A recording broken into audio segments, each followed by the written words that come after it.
Bonsoir à tous, je suis ravie de vous retrouver pour cette émission politique. Ce soir sur ce plateau, Victoire Jasmin, sénatrice de la Guadeloupe. Alors avec elle, nous passerons quelques points, je dirais, d'actualité en revue.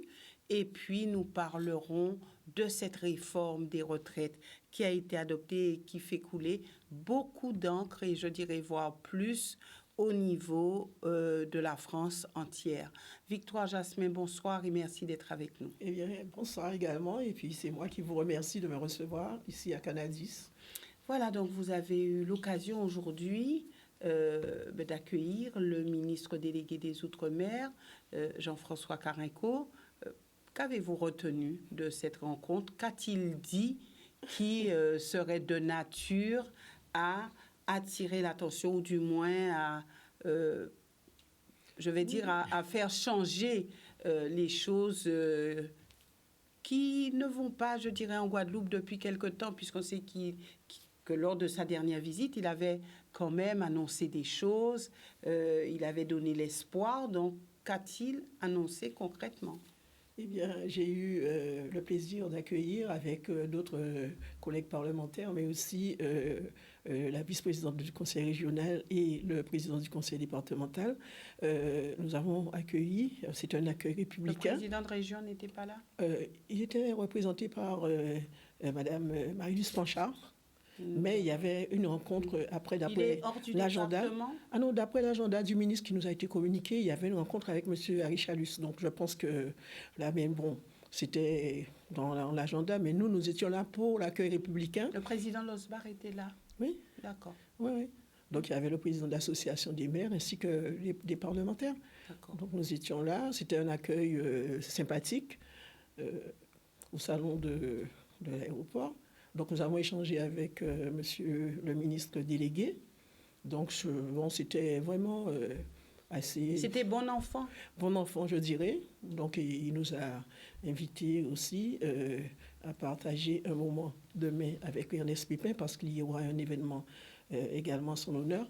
Mais, donc sa priorité des priorités, c'était de rencontrer Ernest? Non, en fait, là, il a partagé avec nous ce moment-là. Il en a parlé, mais son programme est fait. Il a un certain nombre de rencontres. Enfin, bon, c'est son programme de ministre. Mais nous n'avons pas échangé sur les problématiques antérieures. Mais selon vous, concrètement, quel est le but prioritaire de sa visite? Eh bien, je vous conseille de lui demander, parce qu'il a une série de rencontres, mais bon, je ne sais pas son agenda, je ne suis pas sa collaboratrice. Quelle a été la substance de tout ça? Donc, lui, il va rencontrer des agriculteurs. Enfin, bon, il y aura plusieurs rencontres dans l'agenda qui m'a été communiqué, mais il appartient au ministre de décliner, ou alors au préfet, je ne sais pas, mais au ministre, comme il est là. Donc, c'est lui qui... Enfin, je vous demandais juste votre avis de parlementaire. Mon avis de parlementaire, eh bien, bon, moi je crois que bon, il a cru de venir ici pour rencontrer un certain nombre de personnalités, d'aller dans des entreprises. Là, il a rencontré des élus, donc je pense que c'est plus politique. Hein, sa venue est beaucoup plus politique qu'autre chose. En fait, c'est mon avis, c'est ma perception. Mais c'est seulement lui et lui seul qui pourra dire quel est le contenu et quelles sont les priorités. Alors c'est vrai que l'agenda a été un petit peu divulgué, mais a-t-il l'intention de rencontrer, par exemple, les soignants suspendus du CHU? Ah non, là, je ne sais pas.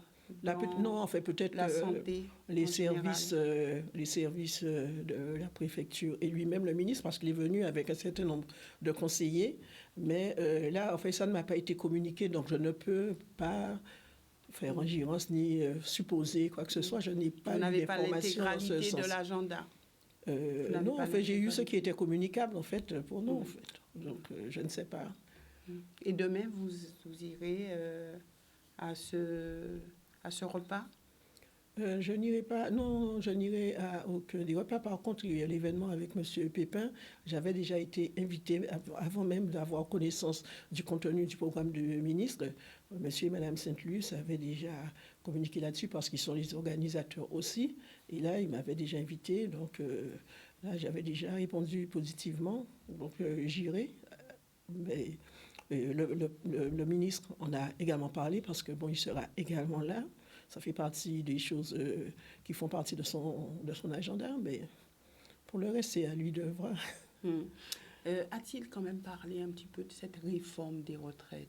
Nous n'avons pas voulu parler de ça, nous n'avons pas eu le temps, mais puis c'était pas forcément l'occasion parce que lui, s'il a fui Paris dans le contexte actuel, donc c'était pas. Pour vous, c'est une fuite?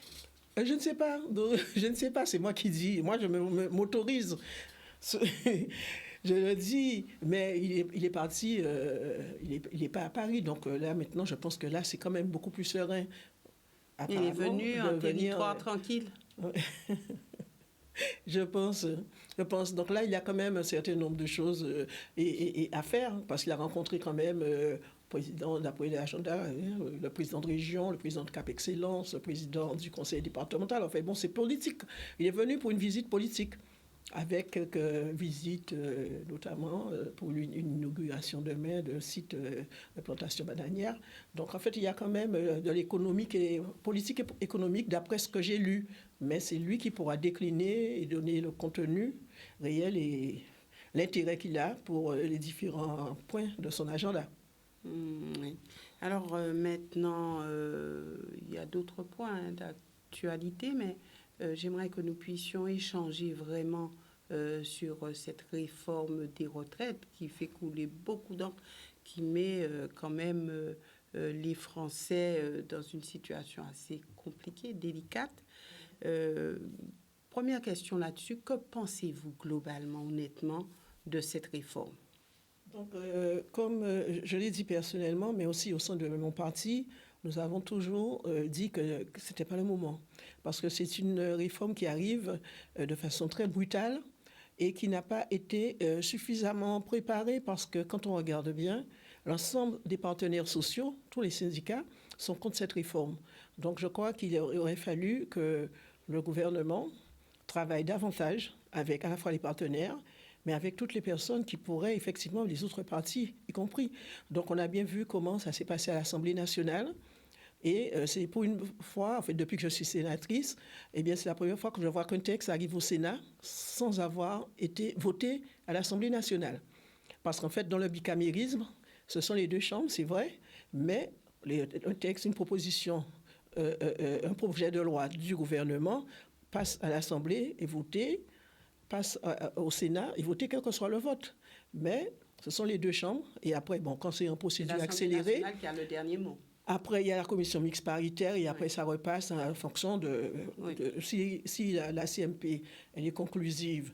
Donc, ça fait aller-retour. Et puis après, le dernier mot, effectivement, c'est l'Assemblée nationale. Sinon, eh bien, ça repasse dans les différentes chambres jusqu'à ce qu'il y ait quand même un texte commun. Et là, on a bien vu que là, ce n'est pas le cas. Donc, c'est quelque chose d'exceptionnel. Donc, le Conseil constitutionnel donnera son avis sur cette procédure, cette façon de faire. Parce qu'en général, il faut un vote à l'Assemblée, un vote au Sénat, et même quand on dit que l'Assemblée a le dernier mot, eh bien, je me suis rendu compte que le Sénat peut jouer son rôle, son vrai rôle, alors que M. Macron, quand il est devenu président de la République, parmi les premières réformes qu'il voulait faire et les premières choses qu'il avait envisagé de faire, c'est de supprimer le Sénat. Comme quoi le Sénat sert vraiment à jouer un rôle important pour la démocratie. Maintenant, ce qui se passe, c'est que les Français, ils sont presque 80% à refuser cette réforme. Et là, il y a eu l'usage de pas mal d'articles de la Constitution pour arriver jusqu'au 49.3, qui est habituel. Ça a été utilisé dans d'autres circonstances.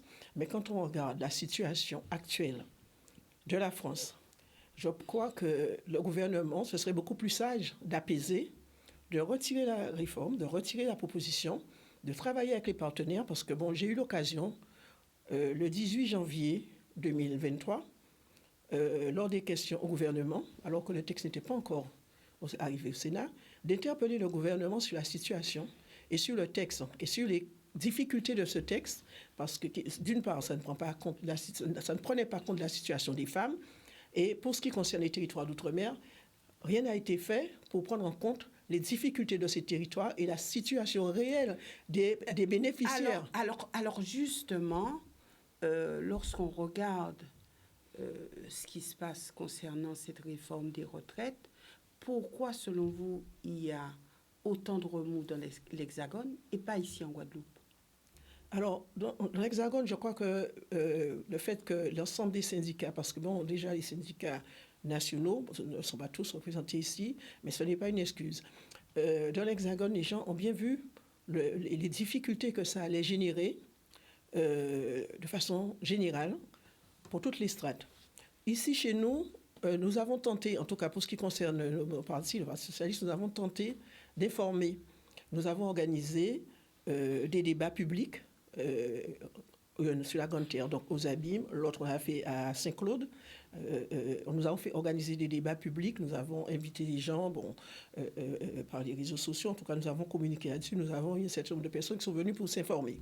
Nous avons également travaillé avec des personnes ressources qui travaillent dans le domaine et avons organisé avec le SINA justement des auditions pour mieux faire comprendre à nos collègues les difficultés qu'il y avait s'agissant de nos territoires, pas uniquement de la Guadeloupe, mais des différents territoires d'outre-mer.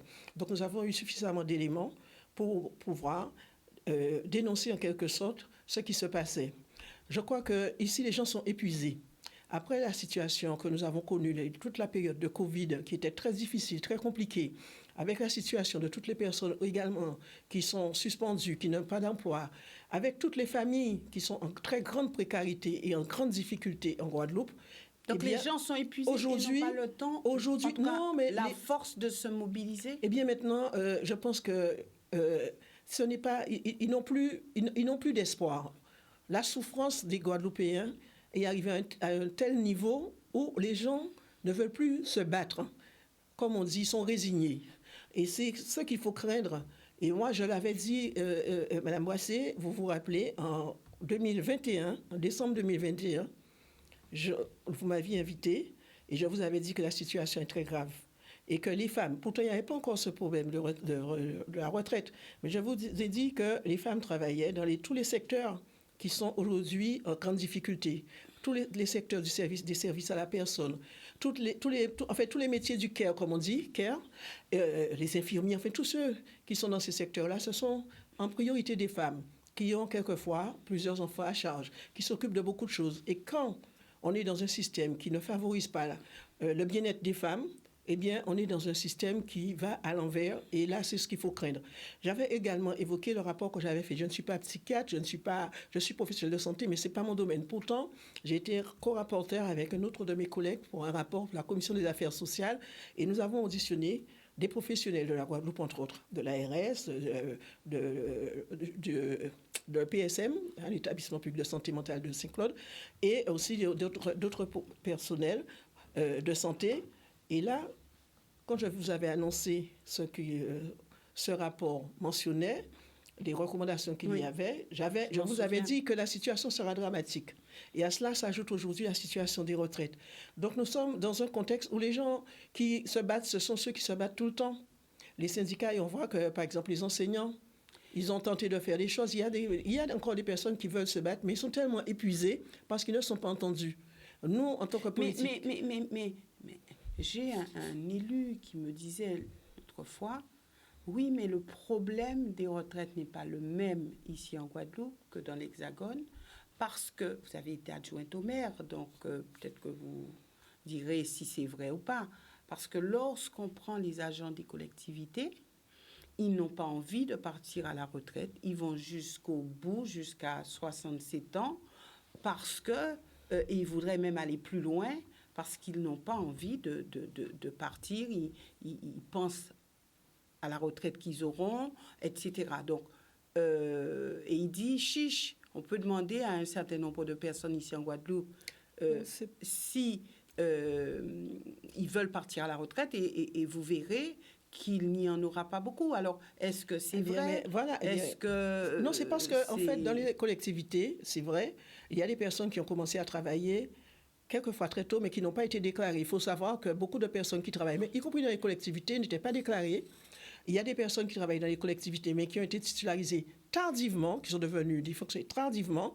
Donc, ce sont des personnes qui avaient des carrières hachées, on les prenait pour faire quelques mois, après ils étaient arrêtés, après c'était... Donc ce sont des personnes qui n'ont pas eu le nombre d'annuités. Qui n'ont pas eu le nombre d'annuités pour avoir une pension complète. Et là, on est dans ce cas de figure-là, dans la plupart des collectivités, et il y a quelquefois des personnes qui, pour avoir une retraite digne, je dirais, eh bien, demandent à prolonger. Et là, c'est justement une des difficultés que nous avons. Mais nous avons également beaucoup de personnes qui ont travaillé dans divers domaines et qui n'ont jamais été, qui n'ont pas été déclarées ou qui n'ont pas trouvé toutes les traces de leur emploi antérieur. Parce qu'il y a des personnes, quand on leur demande de produire un certain nombre de documents, eh bien, ils sont en incapacité d'apporter les éléments de preuve qui permettent de dire qu'ils ont travaillé à tel endroit, dans telle période, pendant telle durée.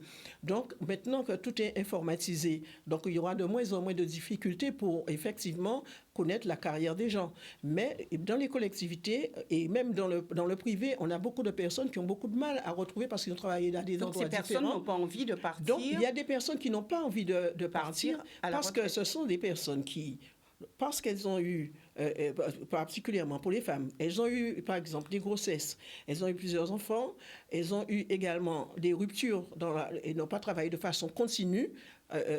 Là, les nouveaux fonctionnaires, quand ils arrivent maintenant, ils sont tout de suite déclarés, ils ont une carrière peut-être linéaire avec des changements d'indices, d'échelons et tout. Donc là, ça, c'est beaucoup plus tracé. Mais dans les collectivités territoriales, particulièrement dans les communes, là, c'est là qu'on va trouver des personnes qui venaient travailler, qui faisaient 2 heures le matin pour nettoyer une école, qui revenaient 2 heures l'après-midi pour nettoyer, quelques personnes qui venaient sur le temps. Ici, on peut dire que mais le problème n'est pas le même. Le problème n'est pas tout à fait le même, mais il y a quand même des endroits dans l'Hexagone où il y a les mêmes choses. Mais moi, ce qui m'inquiète le plus, c'est la situation de nos jeunes. Parce qu'en fait, faire travailler 2 ans de plus des personnes qui ont déjà travaillé et qui vont arriver à 62 ans, pour les mettre et pour leur ajouter 2 années de plus, c'est quelque chose. Mais quand on est dans un contexte comme celui dans lequel nous sommes ici en Guadeloupe, où beaucoup de jeunes sont diplômés, ils recherchent du travail. Ils commencent à travailler plus tard. Alors, déjà. Donc on les pénalise. Et moi, j'aurais préféré que ce gouvernement travaille avec toutes les données qui sont à la disposition, parce que maintenant on a les données de l'INSEE. Mais qu'est-ce qui aurait dû guider l'écriture de la loi sur les retraites? Est-ce que c'est l'égalité ou est-ce que c'est l'équité? Il faut travailler davantage pour bien comprendre, parce que les données de la CNAV sont là. On voit bien comment on a les données pour tous les territoires d'outre-mer. Ces données-là, et je l'ai dit justement au chef des Républicains du Sénat, parce qu'eux, ils sont pour retraite pour ce projet.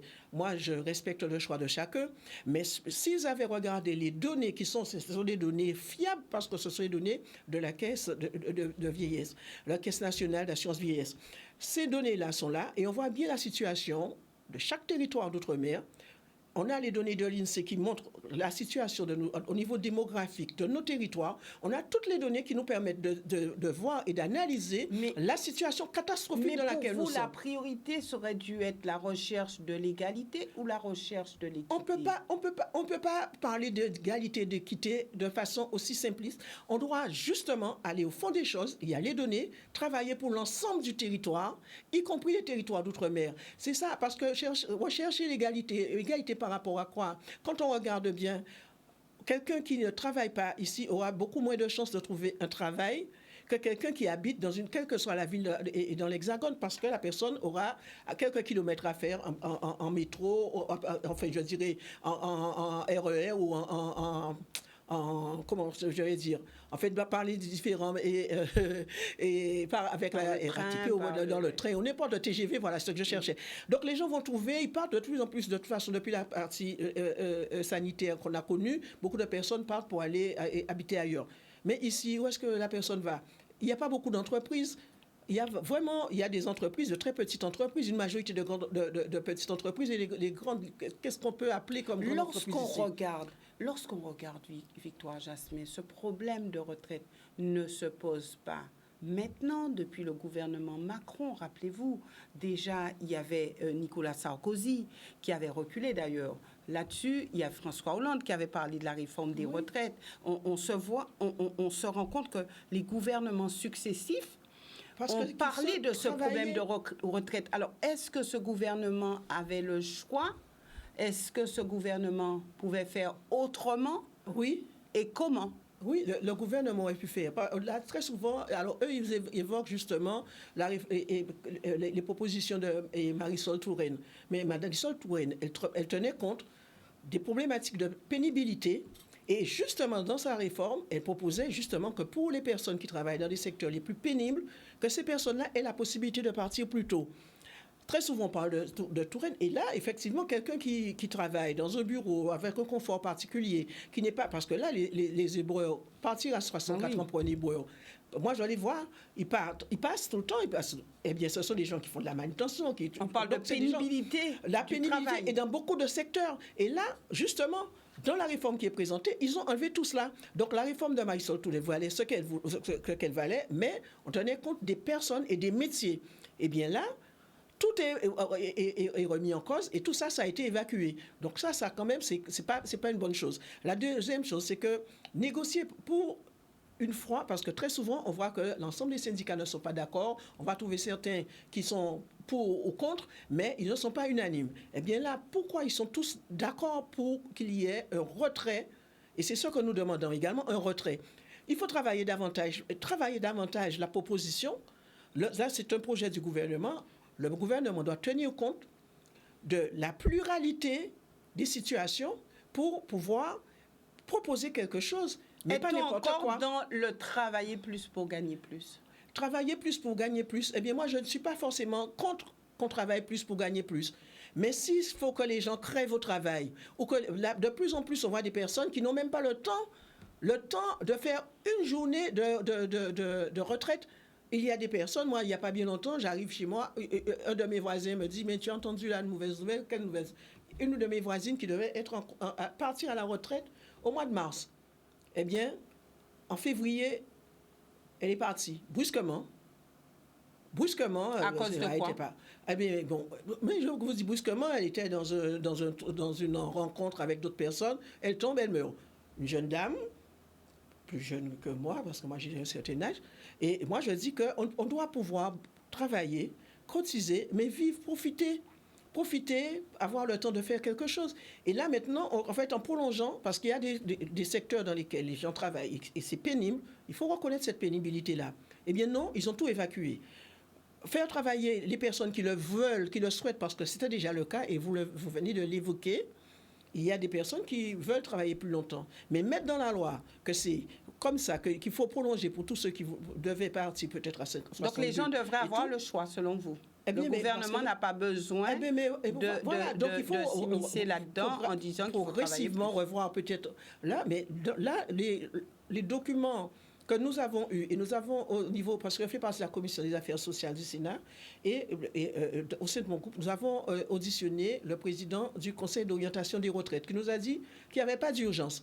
Et il n'y a pas que lui, beaucoup d'économistes disent qu'il n'y a pas d'urgence, parce qu'on veut faire peur aux Français, on veut faire n'importe quoi, et avoir l'approbation de tous les groupes politiques. Qui veut faire peur aux Français? Eh bien, monsieur le Président de la République et son gouvernement actuel. Il doit s'exprimer demain. Ah, mais il va s'exprimer demain. Il va peut-être vouloir apaiser, parce que moi, ce qui se passe à Paris... Il doit s'exprimer à la télévision pour parler aux Français. Oui, mais tel qu'il le fera...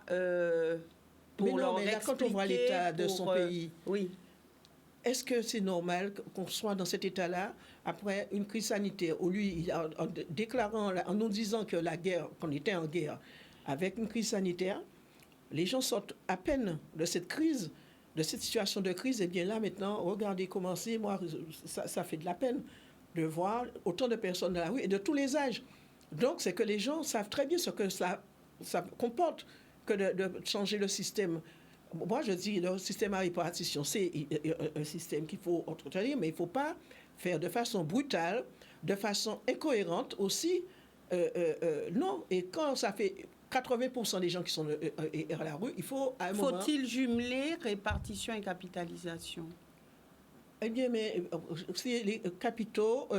alors, moi, je pense que la capitalisation, c'est enrichir des personnes qui vont vivre encore plus longtemps parce qu'ils ne sont pas dans la pénibilité. Ce sont des gens, justement, qui, grâce à d'autres qui vont payer et qui vont prendre des assurances à côté, qui vont prendre toutes sortes de choses à côté, parce qu'ils n'auront plus... Regardez bien, on est dans un système où maintenant, on est moins remboursé pour les médicaments.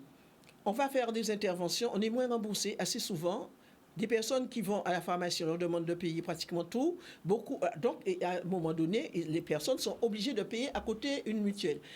Et payer une mutuelle, moi, je ne suis pas contre parce qu'il faut une complémentaire. Mais quand on regarde bien, même là, il y a encore des situations où les gens sont quand même obligés de payer. Donc, ce sont les mêmes personnes qui sont les vaches à lait. Et pendant ce temps, il y a ceux qui sont dans un système plus capitaliste qui bénéficient de tout cela. En tant que parlementaire, et nous sommes malheureusement arrivés au terme de cette émission, mais en tant que parlementaire, avez-vous le sentiment d'être impuissante par rapport à tout cela? Eh bien, je dirais dans un système démocratique, le parlementaire a sa place. Nous devons être là. Mais quand on ne nous écoute pas, eh bien, je crois qu'il faut un référendum, et c'est le cas, par exemple, dans mon groupe, nous allons demander un référendum d'initiative partagée. On ne peut pas être dans un système où une seule personne a raison. Nous sommes dans un système démocratique et là, la façon dont les choses avancent, si on continue à tout accepter, eh bien, Hitler, il a commencé comme ça et on sera dans un système qui sera... Vous comparez Emmanuel Macron à Hitler? Eh bien, mais c'est presque le cas. Parce que si on ne fait rien, pour le moment, ce n'est pas tout à fait encore cela, mais on tend vers cela. Donc, on est dans un système démocratique, pas totalitaire, et justement, le Parlement a sa place, mais la rue, il faut savoir entendre la souffrance des gens qui sont dans la rue. Donc, à un certain moment, il faut savoir s'arrêter, faire marche arrière. Donc, il faut dire stop à Emmanuel Macron. Non, Emmanuel Macron doit lui-même dire stop. J'espère que c'est lui qui dira stop. Mais demain, il dira peut-être stop. Eh bien, s'il a bien compris les messages à la fois des parlementaires et de tous ceux qui revendiquent dans la rue, eh bien, je crois qu'il devrait s'arrêter un moment pour mieux comprendre, pour mieux travailler sa proposition, la retirer. Mais n'est-ce pas ce qu'il a demandé aux membres de son gouvernement, c'est-à-dire de s'exprimer sur la méthode, sur les réformes, peut-être de leur dire, de voir comment on peut changer d'orientation, comment on peut changer de méthode. Il a employé le mot oui, méthode. Mais il faudrait que ça s'arrête parce qu'on ne peut pas laisser les gens dans une telle situation quand on regarde ce qui se passe un peu partout en France. Je crois que la souffrance met à la rue beaucoup de personnes qui sont déjà dans la précarité et la situation ne sera pas réversible de sitôt si il n'arrête pas. Ça va continuer et c'est le chaos. Qui peut l'arrêter? Son gouvernement. Ils doivent dire franchement à M. Macron qu'il faut qu'il s'arrête. Il faut l'enlever, en fait. Non, il faut le sortir. Mais oui. Non. Là, il ne faut plus qu'il continue à imposer un texte. Non, il faut qu'il retire le texte pour le moment. En tout cas, c'est pas le bon moment, c'est pas le bon timing et c'est pas la bonne méthode. Il doit travailler avec toutes les personnes, ressources qui pourraient l'aider à faire en sorte que les choses soient différentes.